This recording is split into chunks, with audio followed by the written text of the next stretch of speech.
Hi, I'm Rich Novak. I'm a high school English teacher, and I take students outside sometimes as part of my writing instruction.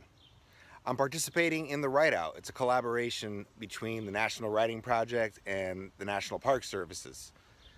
Today, I'm going to show you what I do in the woods sometimes when I take students hiking, when I take them out beyond our school's perimeters into the woods. We do writing, we read, and we read the world. That's what we're working on as English teachers. We want students to learn how to read the word so they could read the world. That's what Freire says, right?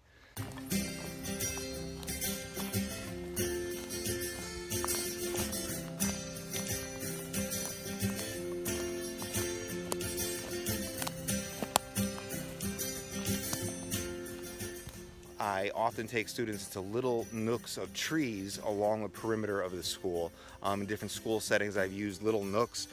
Some are open spaces like this, others are more just little patches of a couple of trees.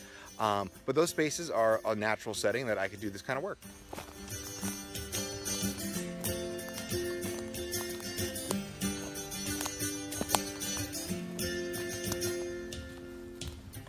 When I take students outside, we have three main objectives.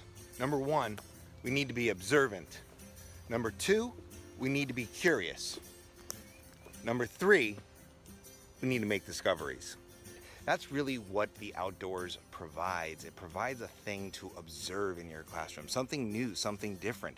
This is also really important when we teach students about reading, because when we read, what often helps us make interpretations are to find those odd, those interesting, those curious passages that stand out to us, and to be aware as we read that we're on the lookout for such things. Well, when we're out here, we're on the lookout for interesting, curious things as well. When we're outdoors, we're using all five of our senses. We're engaged fully. When we're in the classroom, too often we're just using our auditory senses and our visual senses, or at least those are the senses that are privileged. What I like to do is take students out several times throughout the year, and when they go outside and they write at different times in the year, they make subtle observations about difference because of the seasons. I'm grateful for my teaching buddy Dave Knoll, who showed me how to field journal with students and who showed me the work of Sigurd Olson, a fantastic nature writer. Sigurd Olson went out in Minnesota and was looking for what he called a listening point, a place from which he could hear the universe.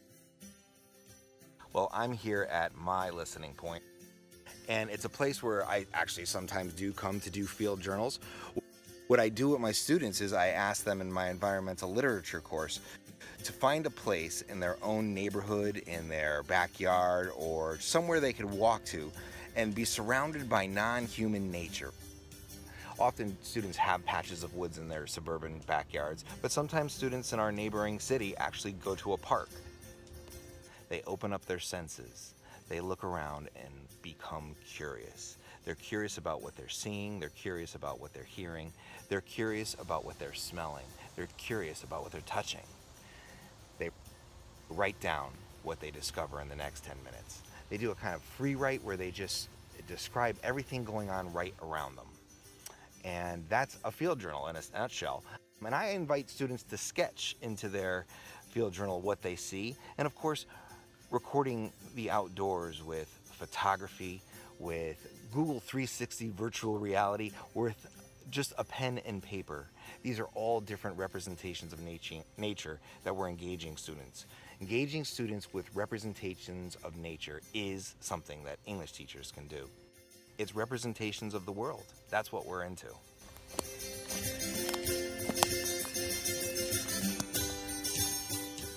When we take students outside with a class, we're letting them collaborate not only with their classmates, they're also collaborating with their environment.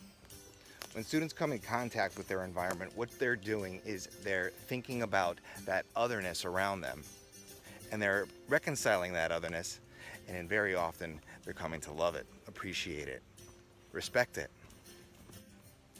As we spend more times outdoors, we begin to know the names of things because we talk with people, we are sharing information with others, and they share it with us about local trees, local animals, local happenings. This right here is one of my favorite kind of trees.